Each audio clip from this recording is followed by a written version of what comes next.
Assalamualaikum warahmatullahi wabarakatuh. Di sini saya bersama seorang guru yang mengajar ilmu pengetahuan sosial di Yayasan Pendidikan Bahrul Ulum Tajinan, Jatisari, Kecamatan Tajinan, Kabupaten Malang. Di sini saya perkenalkan narasumber kita, Bapak Miftahul Huda, yang selaku profesionalisme guru mata pelajaran IPS di SMP. Di sini pertanyaan yang pertama, mungkin bagaimana sih Pak mengintegrasikan aspek profesionalitas dalam mengajar mata pelajaran IPS di SMP? Untuk meningkatkan kualitas dalam pengajaran IPS, diantaranya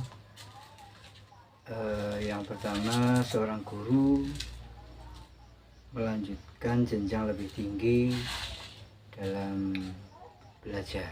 Diantaranya bisa mengikuti pelatihan dan sebagainya. Terus kalau kepada para siswa, menanamkan nilai disiplin, jujur, pantang menyerah dalam diantara materi sejarah, sosiologi, geografi, dan lain sebagainya. Jadi tidak ujuk-ujuk jadi guru Pak ya, harus selalu mengikuti seminar. Seminar. Ya, pertanyaan kedua nih, apa pendekatan kurikulum yang Bapak pilih dalam pengajaran IPS dan bagaimana Bapak menyesuaikan dengan kebutuhan siswa? Kurikulum yang selama ini dipakai sekolah itu, kalau khususnya desa ini, masih mengikuti K13, dan untuk lebih ke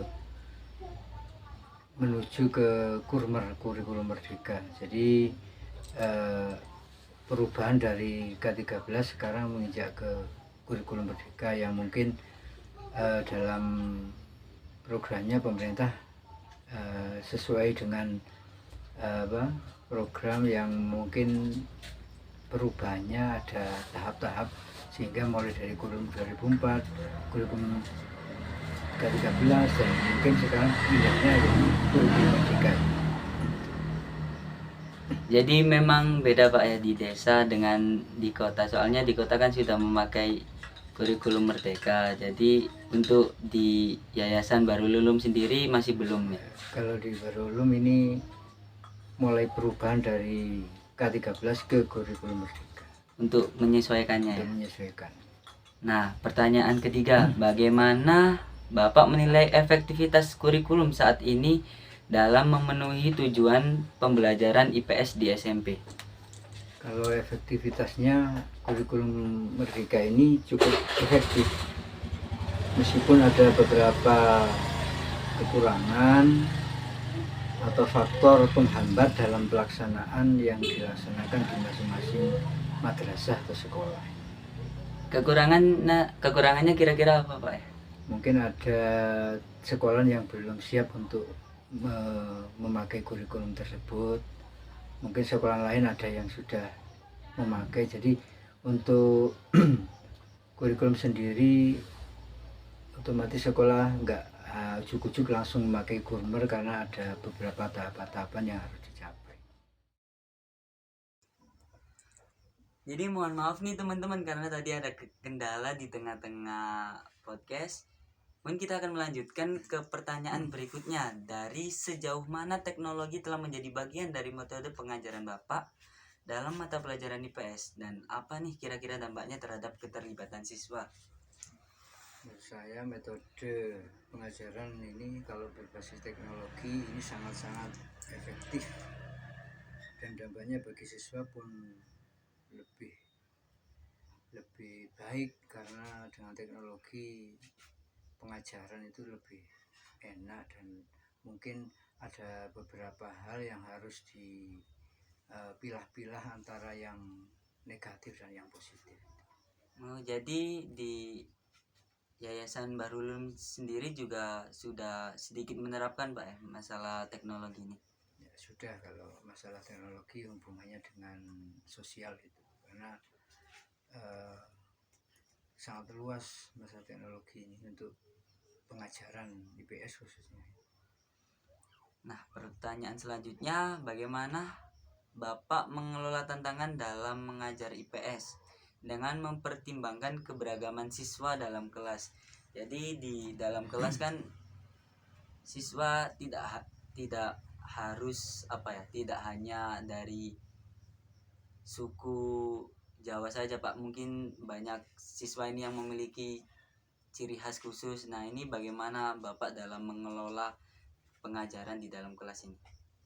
Itu pengajaran sendiri dalam kelas harus bervariatif dalam arti karena tiap anak dan tiap siswa ini memiliki kesulitan atau dalam memahami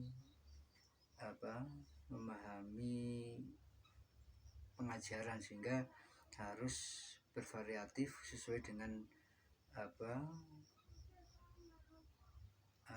sesuai dengan kemampuan siswa yang ada dalam kelas tersebut. Karena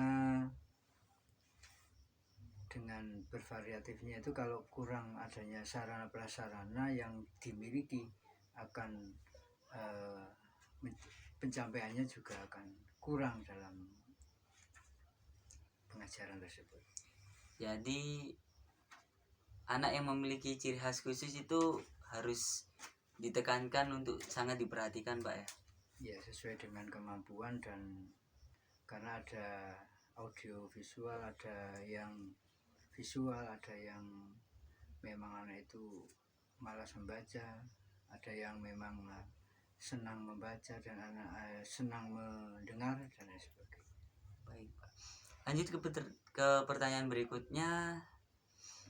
Di sini apa langkah konkret yang telah Bapak ambil untuk meningkatkan profesionalitas Bapak sebagai seorang guru IPS di SMP? Di antaranya yakni pendekatan interaksi sosial. Ini yang harus di langkah-langkah ya untuk keberhasilan itu. Yang kedua adalah pendekatan tingkah laku siswa, terus pendekatan kontekstual teaching dan lain sebagainya. Nah, untuk pendekatannya nih kira-kira hanya di dalam kelas apa juga di luar kelas juga Pak? Di luar kelas ya, di dalam dan luar. Karena kalau di luar mungkin bisa minta bantuan pada, kalau masalah serius itu bisa ke guru BP dan sebagainya. Baik. Lanjut ke pertanyaan berikutnya, dalam konteks kurikulum IPS, bagaimana Bapak memotivasi siswa untuk mengembangkan pemahaman mendalam terhadap isu-isu sosial maupun sejarah? Jadi ini konteksnya bagaimana nih Bapak bisa memotivasi siswa supaya suka dengan pelajaran IPS? Ya, yang pertama memilih metode belajar. Ya. Sehingga dengan memilih metode belajar itu bisa memaksimalkan, anak-anak bisa memaksimalkan fasilitas pembelajaran contohnya. Terus dalam pembelajaran itu bagaimana menciptakan suasana belajar yang senang atau yang riang supaya nggak jenuh dan lain sebagainya. Biasanya fasilitas yang dipakai itu contohnya seperti apa Pak? Fasilitas sesuai dengan kesenangan dari masing-masing siswa. Kalau masalah pembelajaran individu, kalau secara umum di kelas ya ada khusus sendiri. Nah, ini sejauh mana Bapak merasa teknologi dapat membantu meningkatkan efisiensi dan efektivitas pengajaran IPS di kelas?